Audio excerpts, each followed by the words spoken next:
So I was going to get my prescription, and when I was like getting ready to pull in the parking lot, I realized that they're on their lunch break. And the only other thing in that side of town is Mom and Aunt Mo. So I ain't been here in a couple months. I like to come and just clean up her grave and talk to her a little bit. Oh, yeah, it needs it. Ooh, I can't flip it around. This is my mama and Aunt Mo. That's a whole story. They're on top of my grandpa.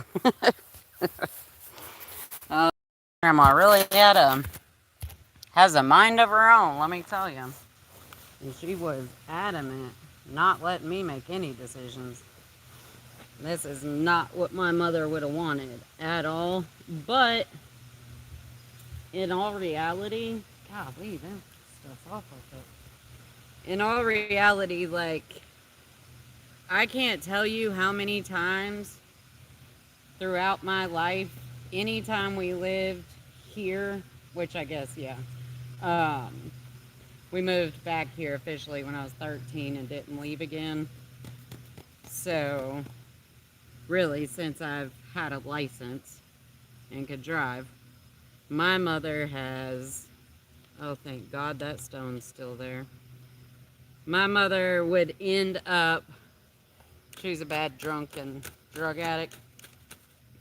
And if I ever got a phone call, your mom said she's gonna kill herself and nobody loves her, she's freaking out, she took off, I always knew exactly where she was gonna be. She was gonna be laying on top of her father's grave, belly down, screaming and yelling at him and asking him why did he leave her. But any story I have ever heard of my grandfather, like from my mom's mouth, never good things. Like actually really bad things. As far as like sexual abuse and stuff that she never opened up and told my grandmother about, apparently.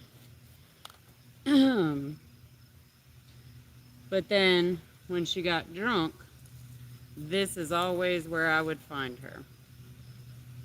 Sitting here, banging on the ground. One time, I showed up and it was fucking winter time. I was like, surely she ain't gonna be out there. Because, I mean, there was like legit snow on the ground winter time. And she drove a 77 Camaro. And, like, she loved that car more than she loved me, I'm pretty sure. Damn. These grades all messed up. I always get like that. I like feel the need to fix everybody's grave when I come. Um, but yeah, so then mom dies, and oh wow, it settled quite a bit. So mom dies, and my grandma shows up and tells me, and then it was it was 24 hours later. She came and told me 8 o'clock in the morning. And I knew she was about to tell me that either my mom or my brother was dead. I just didn't know which one it was going to be. Um, and everybody, like, the guy that I thought I was seeing at the time, he's like, oh, don't say that. Because I called him instantly. I was like, hey, my grandma just called me and said that she needs to talk to me. It's very important. And I said, okay, I'm actually getting ready to leave the house. I'll swing by. And she said, no, I'm coming to you. Stay there till I get there. Can you stay? And I was like, yeah. And she was like, okay, do not leave. I'm on my way. I was like, Mimi, I can just come over. I'm getting ready to leave the house right now. She was like, no, Andrea. That's my birth name. She said, no, Andrea, I'm coming to you. Just stay and wait for me. So I called him, which fuck the whole like hiding names, dude. This is real life. And I keep like trying to refer to people and talk about my life without saying names of people. And that's just fucking bullshit. Like, it's complete bullshit. Like, if they didn't want the world to know who they are or the interactions they have in their life, then they shouldn't have done what they did or interacted with who they did.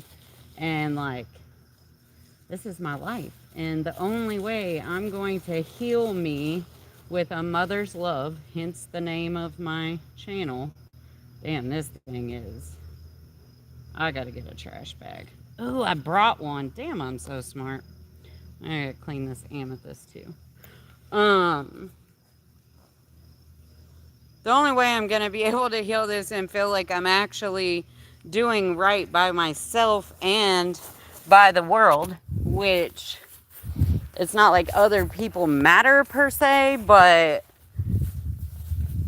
I mean, everyone matters. And to me, probably more than what am I trying to say? Hold on, let me flip you back around. I try to tell stories of my life without saying the names of other people. And if I continue, oh my God, give me some likes, y'all. That's the most people I've ever had in a live. Oh my gosh, can y'all double tap if you feel my vibe? Anywho, I try to like tell my stories without using real names or like any names at all or whatever. But there's so many people and so many stories and stuff that I need to share to help people. And in doing that, people's names are going to get said because they've been a part of my life. And that's just what it is. And that's where I'm at now. So back to story time. So Mimi called and said that. And so I instantly called Art, who is the first person, well, he's the only person I've fallen for since my divorce. And I was very wrong in choosing that, but I was at a bad time in my life. And that, along with the unhealed me, the old world me, oh, that poor thing. She thought the only way she could feel love is if she was loved. And she didn't love herself. So literally, she thought she had to have a human to show her and tell her that they love her for her to matter. And I'm so fucking glad I've healed that part of my past and how I relate to people. But anyway, so I called him. I said, hey, he was at work. I said, hey, Mimi just called. And she said that she needs to talk to me, that it's urgent. And I told her I was getting ready to leave the house and that I would stop by. And she said, no, I'll be there. You stay there and wait for me. Is that okay? And I told her, okay, yeah, I can wait.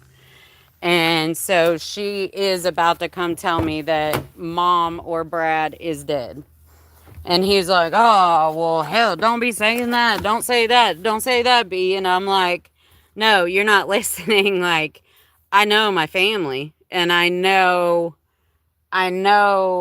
the covertness, I guess, of communication that my family has. And like, Mimi's about to come tell me that Brad or Mom is dead. Hey, how are you? Hope everybody's having a good day.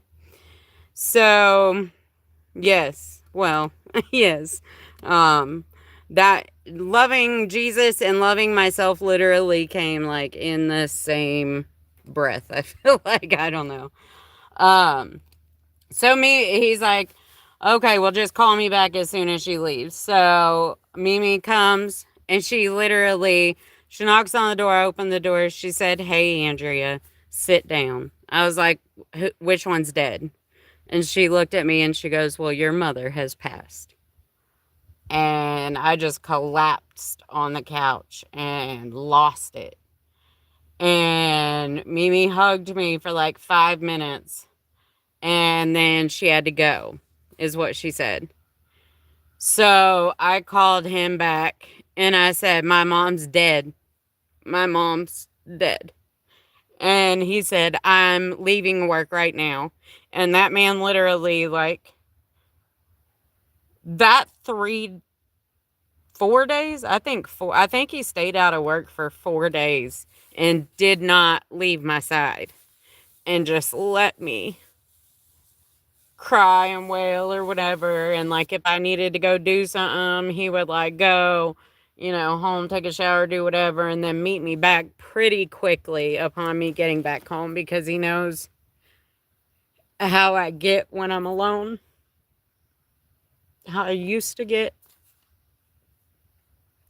And he like literally came and stayed with me for 4 days. Well, anyways, that wasn't the point of the story. 24 hours later, not even, well, no, it was more than, because I got to her house at like 10:30 the next morning.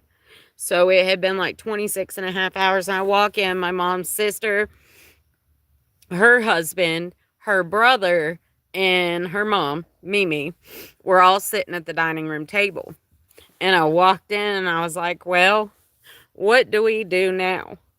And they told me, sit down. So I sat down and I said, I'm trying to keep it together as much as I can. And I am the firstborn.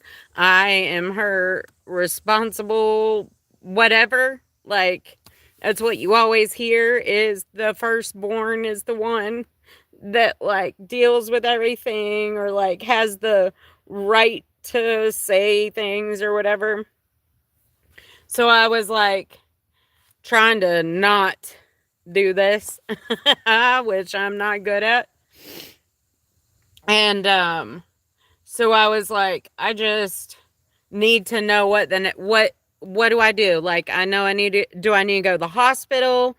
Like, I guess she's been identified. Like, I guess, was Johnny there with her? That was her boyfriend at the time. And and Mimi just looks at me and she was like, "Oh no, honey." She's like, "Everything's already taken care of. You have nothing to worry about."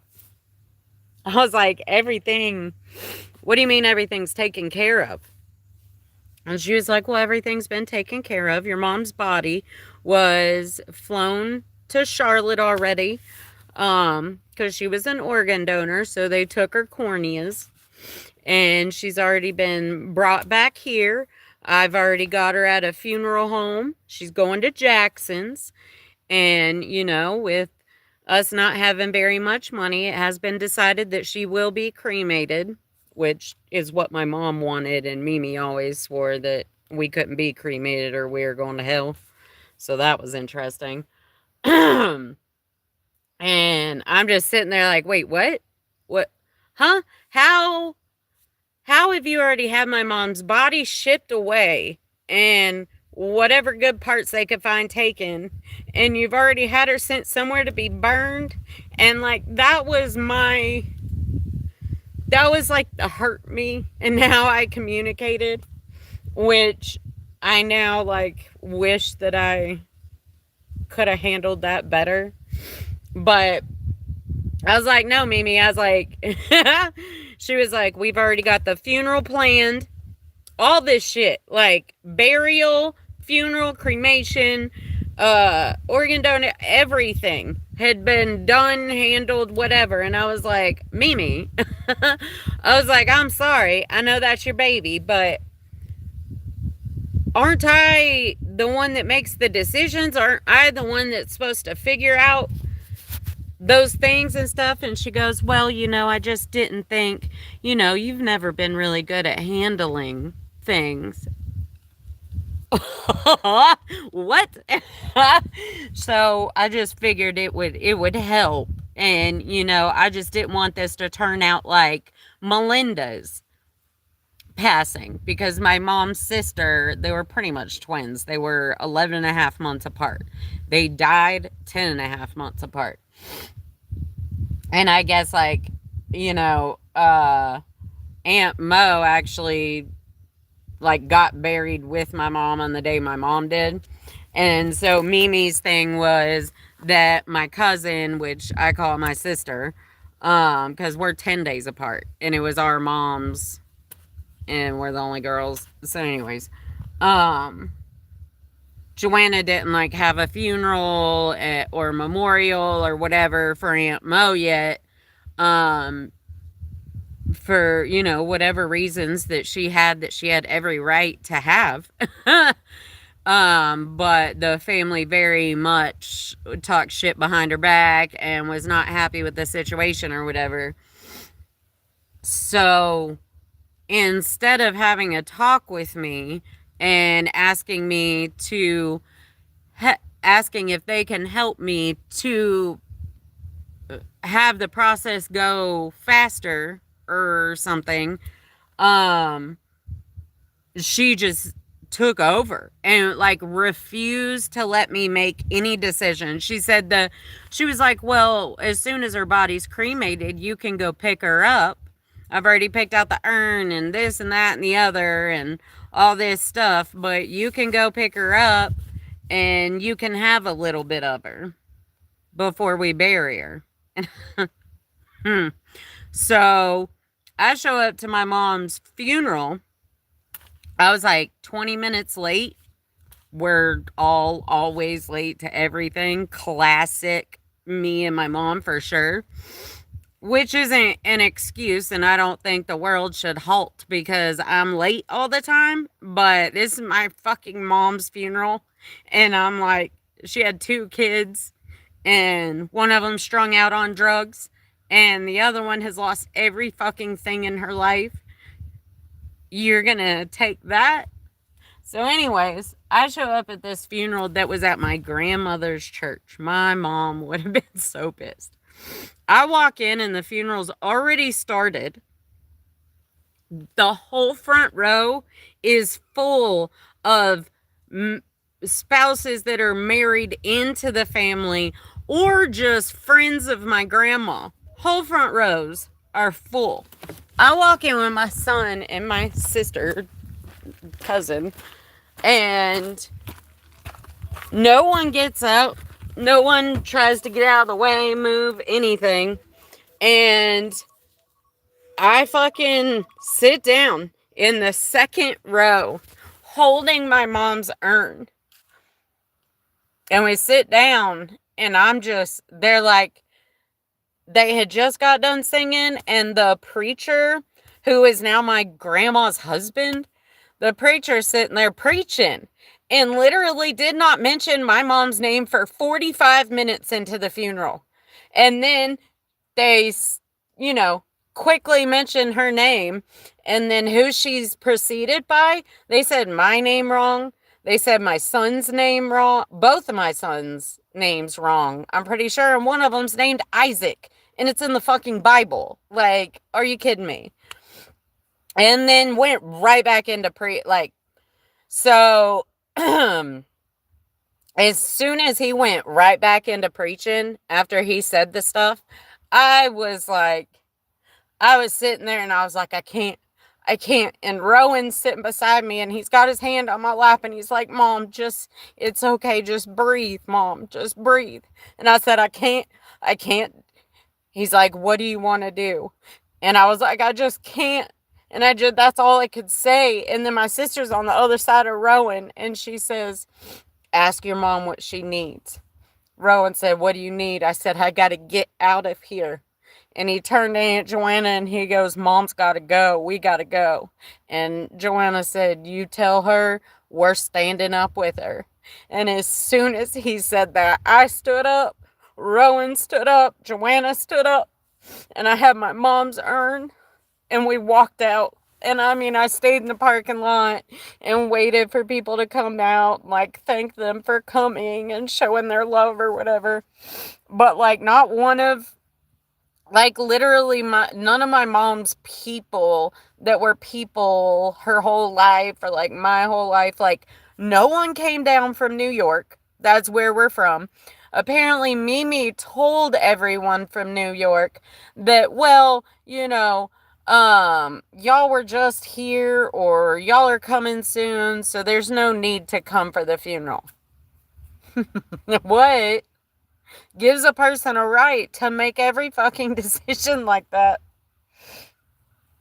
That, on top of a lot of other things, has led me to not being able to have my grandmother in my life anymore. That wasn't why, because I mean, that's her baby. She had 4 kids in 4 years, and my mom was the baby. And like, I couldn't imagine if something happened to my baby and then some woman, his wife, or whatever, his children, come to me and say, hey, I want to make decisions, their final decisions or whatever. Like, yeah, I get that would hurt and be hard. But if I had a grandchild that, I just remember what she said to me. We were sitting, I don't think it was that time. I think I went like 2 weeks later and tried to have a heart to heart with her, and her boyfriend like met up with me and went with me to try to support me in what I wanted to do for my mom and try to get my grandma to okay it or whatever. She looked at me and she goes, well, now, Andrea, I didn't know because, you and your mom, you did some mean stuff to her and said something. Y'all just weren't that close. That's what she said. I was like, we weren't, what? I was like, are you? So back when I had first started therapy and stuff, my mom was getting drunk all the time and driving to my house. She would like run into my house. She would fucking be slurring drunk around my kids. She like, one day she like, my youngest son had a bun buns, a little bunny that like literally he did nothing without that bun buns. My dad actually had bought 4 of them when I had him. Um, well, he went and bought the rest of them because that was the first stuffed animal that he clung to, and then the only one. So they went and bought the rest of them from like Walgreens or wherever they got it, and so they had 3 up in a closet and said whenever he loses one, just let us know and we'll bring another one. And those 4 bun buns lasted until he didn't have a bun buns no more, which he held on to that thing till he was like 7. Like, would not sleep without it.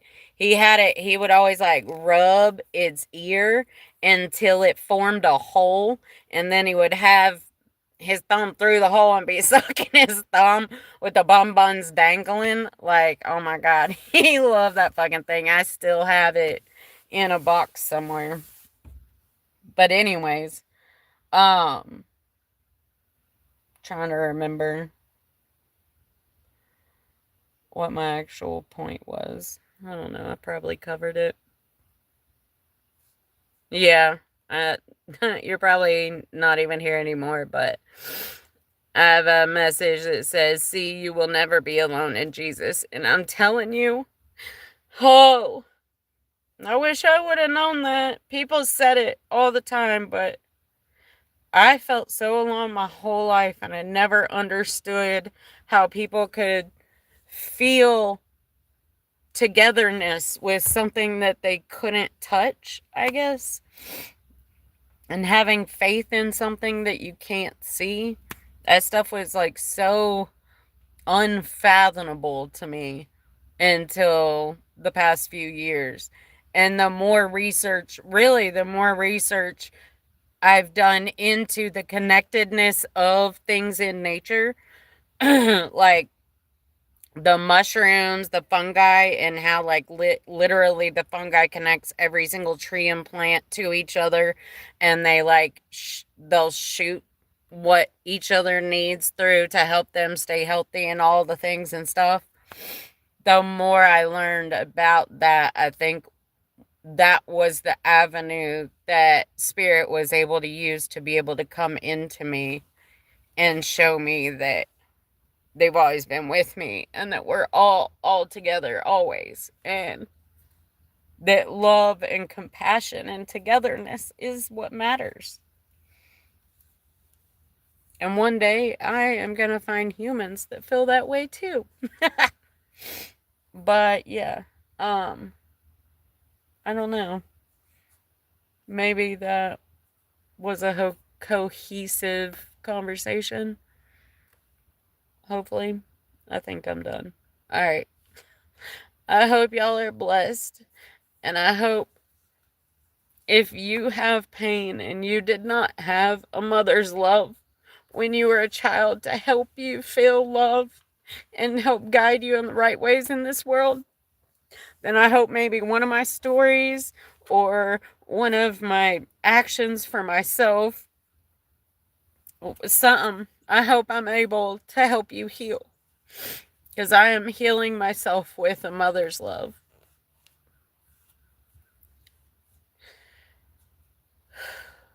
I'm even going to heal mom with a mom's love that she never felt either, even though she had one and she was a good one. Yeah, I hope you're all blessed. Have a beautiful day, love. And always, always know that you are loved. You matter. You are worthy. You are worthy of everything you desire in this life. If it's meant to be, God will make it be. And that's amazing. All right. I love you guys. Bye.